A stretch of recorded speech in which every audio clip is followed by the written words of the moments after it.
Estimados hermanos y amigos, paz de Cristo, aquí estamos de nuevo en la escuela Emuná con un acercamiento al mundo de la Biblia. Soy el pastor Jorge Solano. El tema de hoy es los otros Elohim, los contrarios. Vamos a ver qué hay en el otro lado de la cancha, ¿no? Bueno, aquí tenemos una portada con un Baal antiguo. Ahorita vamos a ver en qué consiste. Bueno, como introducción, en Éxodo 23 dice claramente no tendrás otros dioses delante de mí, otros Elohim. Ya veíamos que la palabra Elohim puede referirse al Dios Todopoderoso o a otros dioses de categorías inferiores, dependiendo del contexto. Aquí en este en particular, Éxodo 23 dice no tendrás otros dioses delante de mí, otros Elohim. Y bueno, en el pensamiento hebreo había muchas entidades espirituales de las cuales ya vimos forman parte del concilio divino y están de parte del Altísimo. Existen otros seres poderosos, otros Elohim, pero algunos con roles específicos como fiscales u opositores, otros como perturbadores y otros como gobernantes o baales. Vamos a ver en qué consiste esto. Por un lado están los demonios, los Chedim.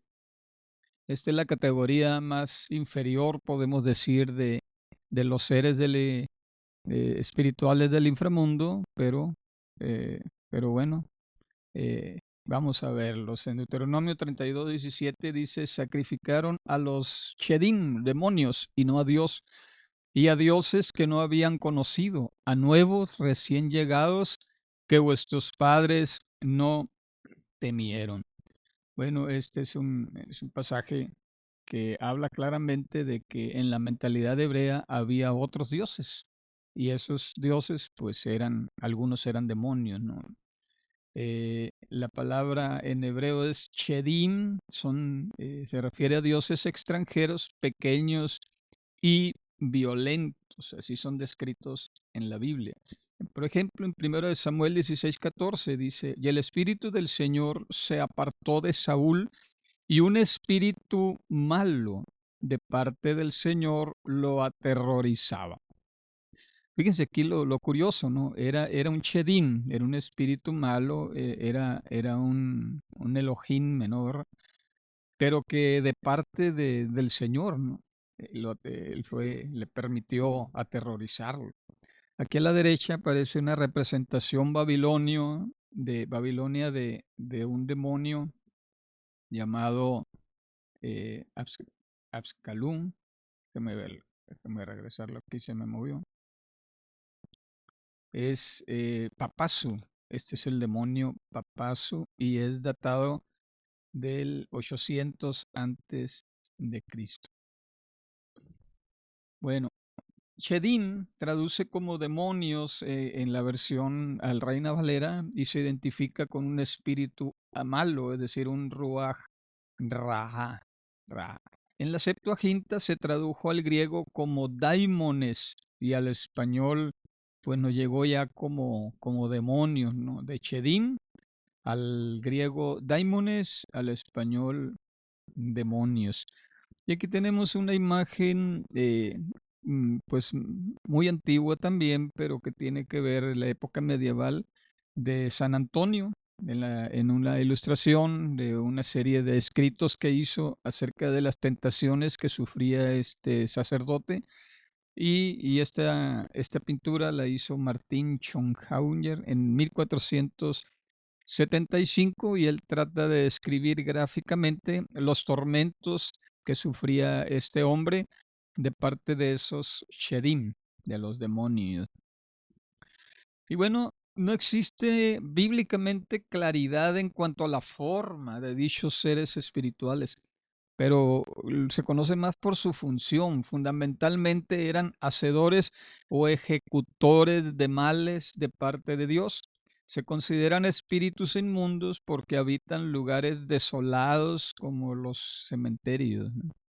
Recordemos la escena donde el Señor trata con un endemoniado de Gádara que vivía entre los sepulcros. Bueno, para allá tienden a habitar, ¿no? Y posteriormente, dice, fue evolucionando la idea de un príncipe de los demonios, es decir, tenía que haber un principado, un arcángel que tuviera dominio sobre ellos. Para los griegos merodeaban las tinieblas del Hades, bueno, tenían como su función estar allá, pero luego toma figura de mitologías mesopotámicas como los Seirim, unos seres velludos con cuerpo de cabras. Y ya después la vinculan con Lilith, de la diosa relacionado con los sueños eróticos. Y aquí, bueno, la Biblia menciona en Isaías 34:14, allí se dan cita hienas y chacales, y los sátiros llaman a sus compañeros para que venga a descansar Lilith y halle para sí un lugar de reposo. Bueno, en la versión Reina Valera no traduce Lilith, no lo menciona tal cual, pero lo menciona como la lechuza, ¿no? Los sátiros forman parte de la demonología griega, mientras que Lilith era considerada un fantasma o un espanto nocturno femenino. Aquí tenemos un grabado, un relieve en piedra que, que bueno, fue encontrado en Irak y fíjense la fecha, data de 1800 antes de Cristo. Es decir, ya había estos pensamientos y se relaciona con este animalito nocturno, ¿verdad? Muy misterioso. Y por eso algunos traductores traducen Lilith como lechuza por su relación con estas aves nocturnas. Este ser que también aquí está representado en un plato de cerámica encontrado en Mesopotamia, datado del 600 después de Cristo. Es decir, son muchos siglos en los que predomina la idea de este demonio muy famoso, Lilith. Es un encantamiento arameo destinado a proteger a la familia, lo que dice este plato, ¿no? Su origen está vinculado a la divinidad femenina del viento Lilitú, es un dios babilónico, ¿no? Y bueno, aquí sí se representa a Lilith con cabeza de lechuza, ¿no? Es como van cambiando la iconografía de cómo entendían estos seres, estos Elohim, ¿no?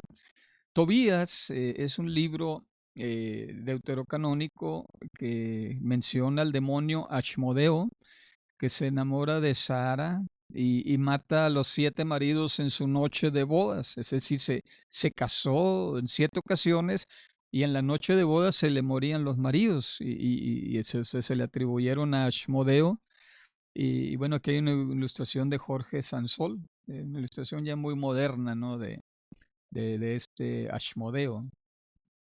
Pero Tobías al final se casa con Sara y con la ayuda del ángel Rafael, que le da instrucciones de cómo vencer al demonio Ashmodeo, pues logra, ¿verdad?, quitar ese maleficio, esa maldad del demonio y entonces la historia termina muy bonito, ¿no? Y vivieron felices para siempre. Tobías se casa con Sara, venciendo al demonio Ashmodeo, que es de los más famosos porque pues está en la literatura deuterocanónica. Por otro lado están los Baales. Estos no son demonios propiamente, no son Shedim, estos ya son seres espirituales de más rango, ¿no? Dice en Primera de Reyes 18:26, y tomaron el novillo que se les dio y lo prepararon e invocaron el nombre de Baal desde la mañana hasta el mediodía. Esta escena es parte del relato de Elías cuando está en el Monte Carmelo y desafía a los sacerdotes de Baal, y ustedes conocen la historia, ¿no? Como ahí los 400 sacerdotes de Baal y los 450 de Achera, pues no pueden contra el Dios de los hebreos, el cual termina consumiendo con fuego el holocausto en su honor. Pero bueno, estaban invocando a un Baal.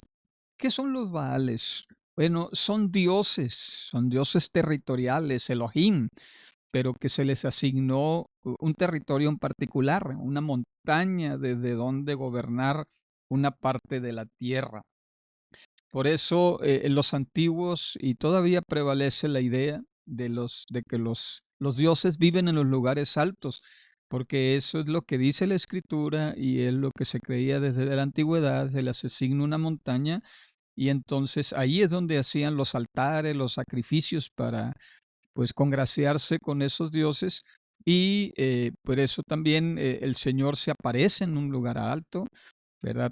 En esa mentalidad, él se le aparece allá en el monte, en el Sinaí, después en el monte Moria, ¿verdad? Entonces él es el Dios que de alguna manera empieza a guerrear contra todos estos Baales para despojarlos de su territorio y entregarla a su pueblo.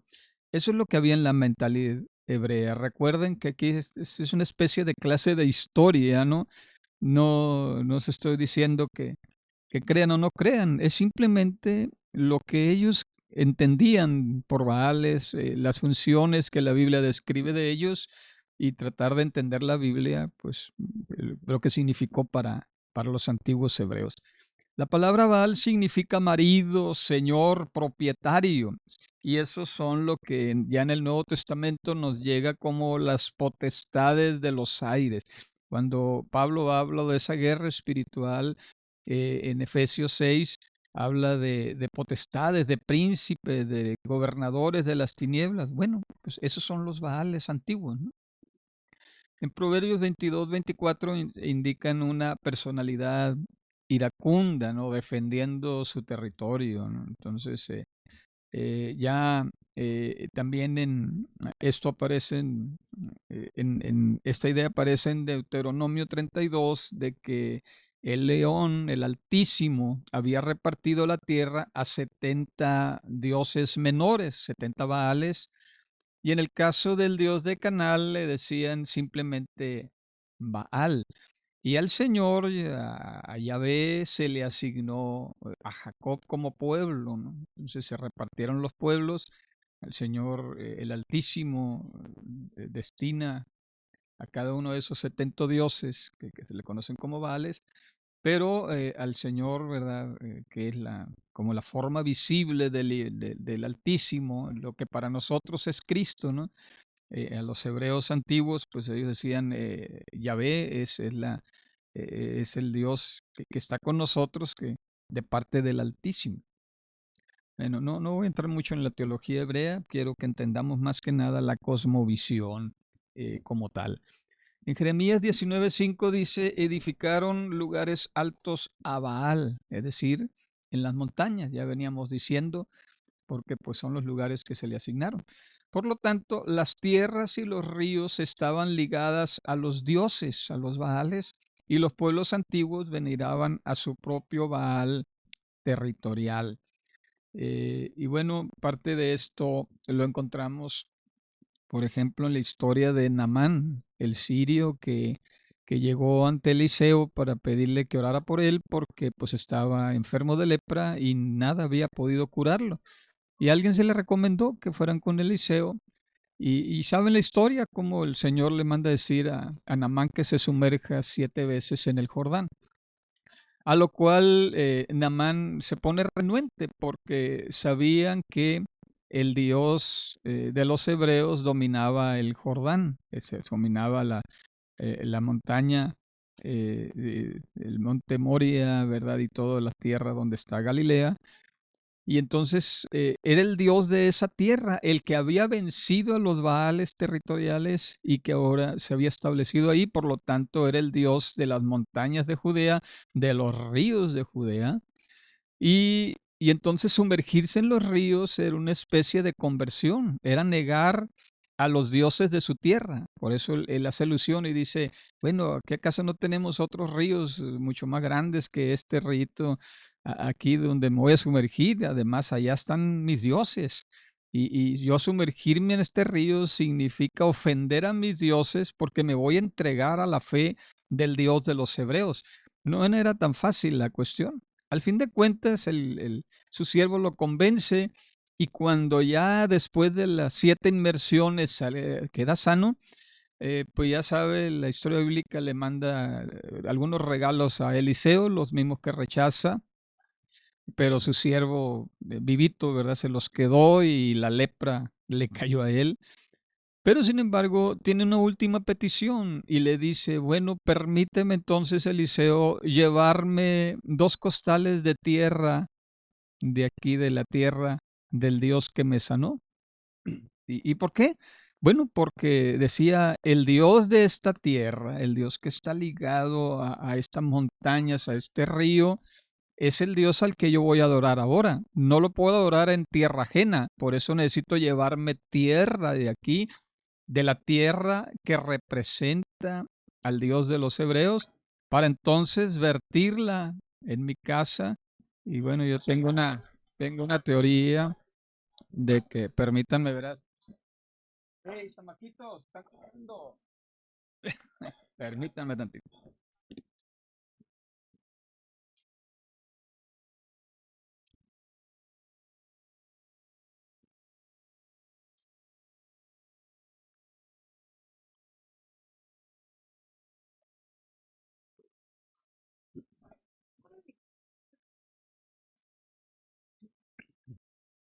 Ok, aquí estamos de nuevo.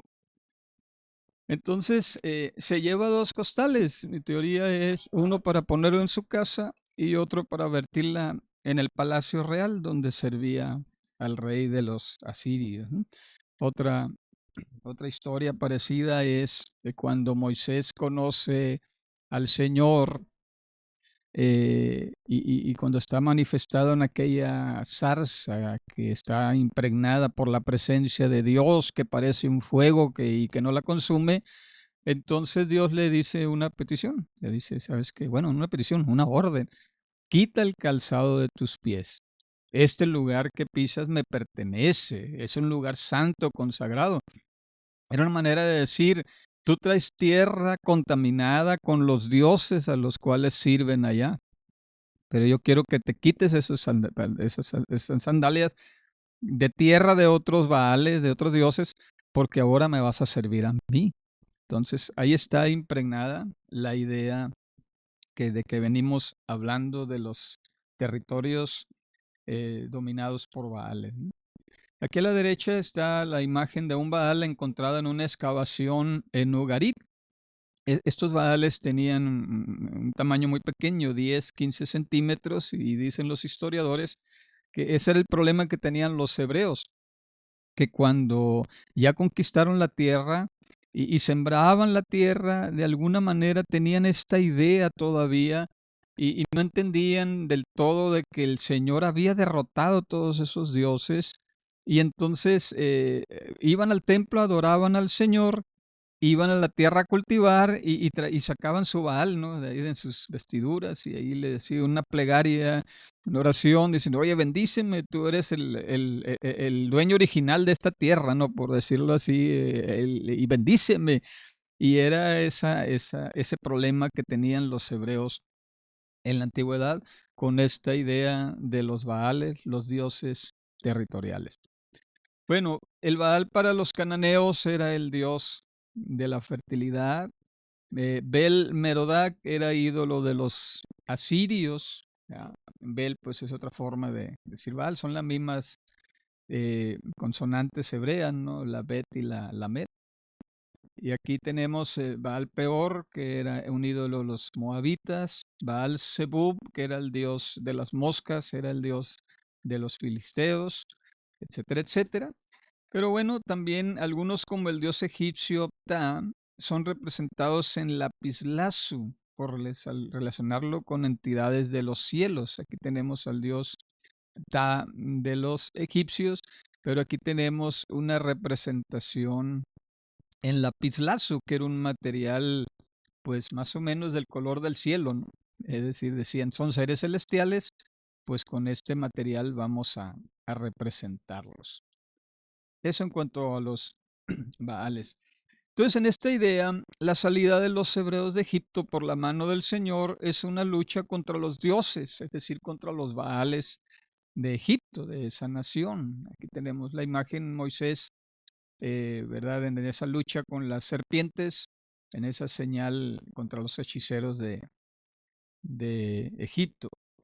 Éxodo 12:12 deja clara la idea, pues dice así: pues yo pasaré aquella noche por la tierra de Egipto y heriré a todo primogénito de la tierra de Egipto, así de los hombres como de las bestias, y ejecutaré mi juicio en todos los dioses de Egipto, en todos los Elohim de Egipto, dice el original. Elohim Jibri. Eh, eh, bueno, no, creo que me equivoqué. No, Jibri es hebreo, ¿no? No me acuerdo cómo dice Egipto. Yo, el Señor Adonai. Posteriormente, el pueblo es conducido a la conquista de las tierras de Canaán con la victoria del Señor sobre los Baales territoriales, pero ahora de las tierras de Canaán. Y aquí está una relación de esos dioses de Egipto vencidos, ¿no? Estaba Nun, el dios del río Nilo, que es vencido cuando el Señor convierte en sangre el río. Éxodo 17:19. Etek, la diosa de la fertilidad femenina con cabeza de rana, pues es vencido con la plaga, ¿no? La plaga de las ranas en Éxodo 8:5. Aquí tenemos una imagen de Etek, Eket, perdón, que es una diosa con cabeza de rana que fue vencida de alguna forma, derrotada, exhibida por el Señor con la plaga de las ranas. Heb era el dios de la tierra, al cual lo vence con la plaga de los piojos, según Éxodo 8, 16, 17. ¿Por qué de piojos? Bueno, porque los piojos sabemos que se reproducen en la tierra, después suben como parásitos a los animales o a las personas, pero los piojos son animal de tierra, ¿no? Y Dios mandó una plaga de piojos. Estaba Kepri, el dios de la vida eterna, representado por un escarabajo con una plaga de insectos, Éxodo 8:21. Aquí tenemos una representación del dios Kepri con un escarabajo negro egipcio, ¿no? Bueno, ustedes recordarán si los que vieron la película La momia, ¿no? O los dioses de Egipto, pues ahí salen representados estos seres, ¿no? Por otro lado está Ator, la diosa protectora del ganado, pues el Señor manda matar el ganado, ¿no? Éxodo 9:3. Himno, Ipotec, dios de la medicina, pues con una plaga de úlceras. Set, el dios de las tormentas, con la plaga de los granizos. Aquí tenemos al dios Set, el dios de las tormentas. De alguna manera, estos seres simbolizando las tormentas del norte, la tormenta del sur. Y lo avergüenza con la plaga de granizo. Min, el dios de las cosechas, con la plaga de langostas. Ra, el dios del sol, la fuente de la vida, con la plaga de las tinieblas. Aquí está representado este dios con la cabeza, el sol arriba de él, ¿no? Entonces es el dios sol, el dios Ra egipcio, paseándose por el Nilo en una panguita, ¿no? Y Anubis, el dios de la muerte, pues con la más terrible de las plagas, ¿no? La muerte de los primogénitos. Entonces aquí queda claro que para los antiguos hebreos la liberación de Egipto fue una guerra entre el Señor y los dioses de Egipto, los Elohim, estos principados. Y por último nos referiremos al Satán, porque parece estar en otra categoría diferente. En Job se le menciona por primera vez en la Biblia, en el capítulo 1, verso 7, cuando dice: y el Señor preguntó a Satanás, ¿de dónde vienes? Y el acusador reprendió al Señor respondió, perdón, y dijo: de rodear la tierra y andar por ella. La palabra para Satán es esta, en hebreo exactamente es Satán, Satán así se pronuncia, y significa adversario, enemigo, acusador. Aquí aparece como uno de los Benei Elohim, los hijos de Dios, y como miembro del concilio divino, pues obviamente entrando a la corte celestial libremente, con una función que consistía en un fiscal acusador, en este caso a los humanos. Aquí es la primera vez que se personifica como tal y se menciona la palabra Satán, ya que hay otras apariciones en el Antiguo Testamento del Hasatán, pero tiene que ver con el opositor, ¿no? O sea, un enemigo, un adversario, alguien que siempre te da la contra, pues para ti ese es el Satán, ¿no? Ese es el adversario, ¿no? El Salmo 71:13 dice, sean avergonzados, perezcan los Satán de mi vida, perezcan los Hasatán de mi alma. Entonces, aquí traduce la Biblia al español como Hasatán lo traduce como adversario. Sean avergonzados, perezcan los adversarios de mi alma. Es decir, todo aquel que es tu enemigo, tu adversario, el que te acusa, el que le hace de fiscal acusador delante de Dios o de los hombres para contigo, ese es un Hasatán, ¿no? En el pensamiento hebreo. Pero posteriormente evoluciona la idea entre los antiguos hebreos de que se trata en particular de un arcángel llamado Azazel, el arcángel que se convierte posteriormente en capital de los Shedim, de los demonios, que es llamado también Belial y Samael en otros libros hebreos. Belial, Samael, Azazel, pues es el Satán ya personificado en la Biblia, ¿no? Y también está relacionado con el impulso maligno del hombre y también al tentador, ¿no? O sea, esa inclinación a hacer lo malo. En ese sentido, recordarán cuando Pedro quiere oponérsele al Señor en realizar el sacrificio, en entregarse a los romanos para ser entregado al Sanedrín, bueno, a los Sanedrín, para ser entregado a los romanos y dar su vida por nosotros, y Pedro se le atraviesa, ¿no? Se le opone. Entonces el Señor le dice, apártate de mí, Satanás. No es que Satanás entrara en él, como si asegura el evangelista que entró en Judas. No entró el diablo en Pedro, pero estaba haciéndola de diablo, estaba haciéndola del Satán, del opositor. Y el Señor por eso le dijo, no te opongas, no seas el Hasatán en mi vida. Y bueno, posteriormente pues se le relacionó con la serpiente antigua, ya que Nahash también significa encantador y tal vez por ser de la naturaleza de los serafines, ¿no? El serpentino, aquí una imagen de Adán y la serpiente antigua. Y entonces el Hasatán muy posteriormente se le relacionó con el Nahash, ¿no? Ya también, y eso mucho más tardío, ya estamos en tiempos del Segundo Templo, cuando el imperio griego empieza a florecer y se le asigna ya una figura física. Antes simplemente se mencionaba, es un ser espiritual que se opone a los designios de Dios y es también una actitud que se opone a una persona. Todo lo que se opone a ti, para ti es ese Satán, ¿no? Pero ya después se le personifica y se le da la figura física del dios Pan, el del panteón griego que estaba a cargo de los pastores de los rebaños. Aquí tenemos este personaje, es un hombre con cuernos de cabra, con pies de cabra y cuerpo humano y bueno, semibestia, semihumano, semidiablo, ¿no?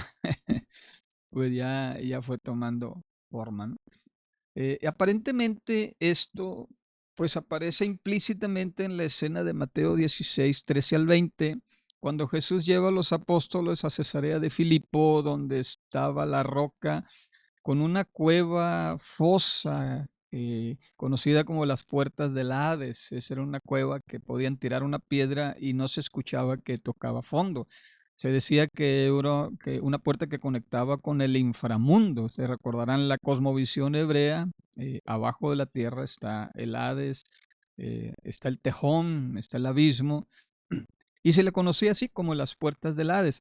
Es en ese lugar dominado por los griegos y después por los romanos, no dominado por los hebreos en ningún momento, estaba muy arriba de las tierras de Samaria, arriba del mar de Galilea, allá estaba Cesarea de Filipos, y allí había un altar para adorar a este dios Pan, a quien se le ofrecían sacrificios humanos para poder tener buenas cosechas y por ende tener alimento para los ganados. Por eso se le consideraba a los griegos el dios de los rebaños, para los griegos, ¿no? Y ahí es donde el Señor hace la famosa declaración, ¿no? Que tú eres Pedro, una roca pequeña. Tú eres Petros, pero sobre esta Petra, hablando de sí mismo, la roca inconmovible, el cimiento, la piedra del ángulo, edificaré mi iglesia. Y luego señalando a esa roca conocida como las puertas del Hades, diciendo, y ni esa puerta del Hades, y todo lo que simboliza, ¿verdad? El dios Pan, los Elohim contrarios, los Baales, el Satán, nada de eso prevalecerá contra ella. Hay un simbolismo muy, muy fuerte ahí para la iglesia, ¿no? Y bueno, con esto cerramos porque ya el otro tema, y bueno, sé que ya se está poniendo un poquito pues raro todos los temas. Ya nomás en la cosmovisión hebrea nos faltará ver el inframundo, los seres del inframundo como tal, las partes en que se divide según la Biblia el mundo, lo que hay debajo de la tierra. Y posteriormente ya entraremos a otros temas del lenguaje hebreo para que nos tengan paciencia y no, pues no se nos vayan a desesperar. Pero es necesario ver esto para que poder entender cómo veían ellos el mensaje bíblico. Dios les bendiga, mis amados. Dios les bendiga. Les amamos.